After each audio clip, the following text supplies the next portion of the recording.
মতামত প্রকাশ করতে পারছিল না, তখন মামুনুল হক একটা আওয়াজ তুলেছিল এবং সারা দেশ মামুনুল হকের সেই আওয়াজের দিকে তাকিয়েছিল। কিন্তু তখনই আসলে একটা অপ্রীতিকর ঘটনা এবং আপনাকে বন্দি করা হলো, নানাভাবে নির্যাতন করা হলো। আপনি এখন যে আমরা ডিবি অফিসের আয়নাঘর দেখতে পাচ্ছি বা আরও অনেক আয়নাঘর থেকে অনেকে বেরিয়ে আসছে, আসলে আপনার উপরে যে এই যে নির্যাতন, সেই নির্যাতনের যদি একটু, আসলে এটা তো অনেক বিস্তর একটা ব্যাপার, কিন্তু যদি সংক্ষেপে আসলে একটু বলতেন আপনার উপরে যে, এখন তো আপনার স্বাধীনতা আছে, আপনার তো কথা বলাবার, এখন আপনি একটা স্বাধীন দেশে আছেন এরকম একটা, এখন তো আসলে বলতে পারেন না।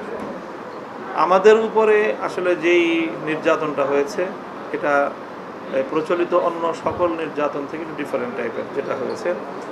এবারে তাদের ফ্যাসিবাদের যে মূল লক্ষ্য ছিল সেটা হলো বাংলাদেশের আলেম সমাজের চরিত্র হনন করা, জাতির সামনে তাদেরকে হেয় প্রতিপন্ন করা, আমাদের কথাগুলোর উপর যে মানুষ একটা আস্থা রাখে, বিশ্বাস রাখে, সেই জায়গাটায় ফাটল ধরানো এবং মানুষের বিশ্বাসের ভিতটাকে ধ্বংস করে দেওয়া।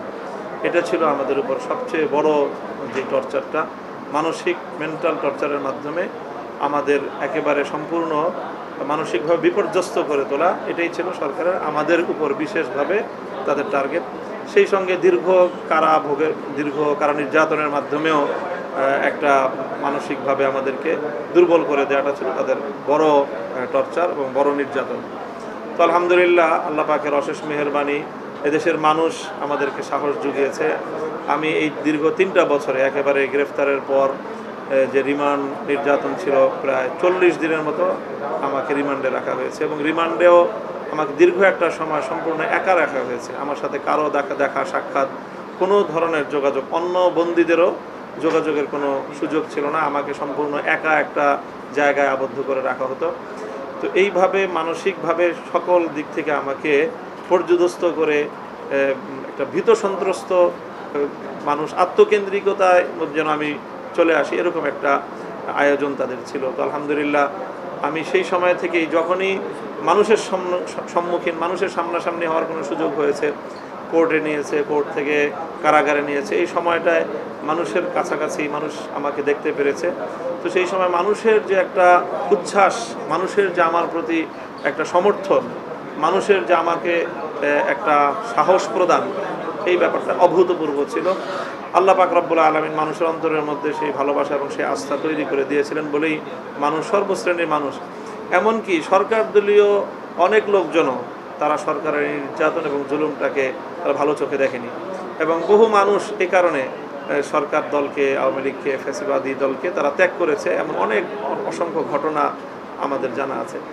তো মূলত এই মানুষকে আল্লাহ রাব্বুল আলামিন তৈরি করেছেন যাতে মানুষ সরকারের সেই নাটক তারা যে মঞ্চস্থ করেছিল, সেই নাটক মানুষ বিশ্বাস করেনি এবং মানুষ আমাদের প্রতি, মানুষের যে আস্থা এবং ভালোবাসার জায়গাটা আরও বেড়েছে এবং মানুষের মধ্যে আমাদের প্রতি উচ্ছ্বাস অনেক বেশি বৃদ্ধি পেয়েছে, যার কারণে মানুষ আমাদেরকে অনেক বেশি গ্রহণ করছে। তো মূলত আমাদের প্রতি যে নির্যাতনটা ছিল সেটা সম্পূর্ণ ডিফারেন্ট টাইপের এবং অনেক ভয়াবহ। অন্য যে কোনো নির্যাতন থেকে এই আমাদের নির্যাতনটা অনেকভাবে মানসিকভাবে আমাদেরকে বিকলাঙ্গ করে দেওয়ার, বিপর্যস্ত করে দেওয়ার আয়োজন ছিল। আল্লাহ আমাদেরকে রক্ষা করেছে।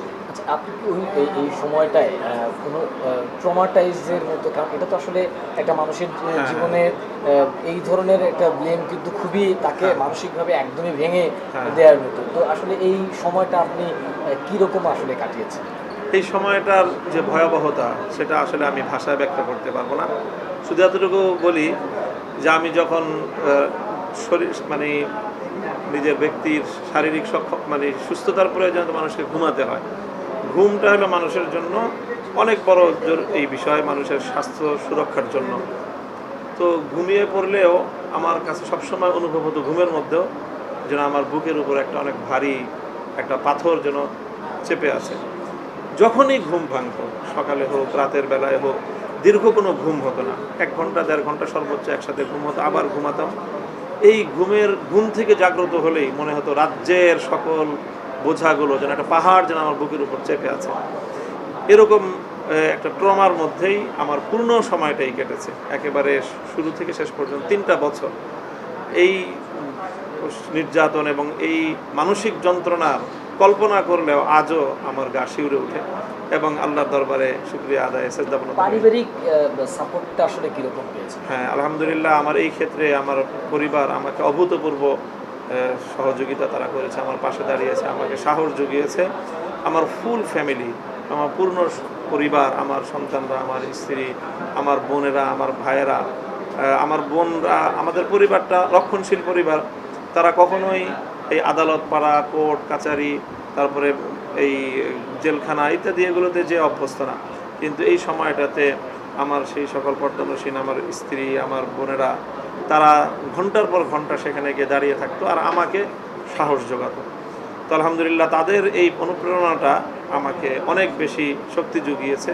হয়তো এই উসিলা আল্লাহ রাব্বুল আলামিন আমাকে রক্ষা করেছেন, না হলে আমার উম্মাদ হয়ে যাওয়ার মতোই আসলে পরিস্থিতি তৈরি করেছিল সরকার।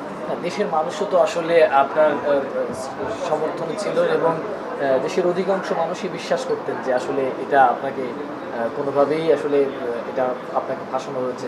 আসলে সেই জায়গা থেকে দেশের মানুষের প্রতি আপনার অবস্থানটা কী? মানুষের যে দোয়া আমি পেয়েছি, আমি মনে করি যে আমার সবচেয়ে বড় যে অর্জন এখান থেকে হয়েছে। লক্ষ লক্ষ মানুষ, নারী পুরুষ শিশু আবাল বৃদ্ধ বনিতা, যেভাবে অকাতরে মানুষ আমার জন্য দোয়া করেছেন। বৃদ্ধা মানুষেরা দিনের পর দিন তারা রোজা রেখেছেন, কোরআন শরীফ খতম করেছেন, অনেকে পবিত্র মক্কা শরীফে গিয়ে আমার জন্য উমরা করেছেন, নানাভাবে অনেকে আল্লাহর রাস্তায় আমার জন্য সদকা করেছেন, আমার মুক্তির জন্য, আমার হেফাজতের জন্য।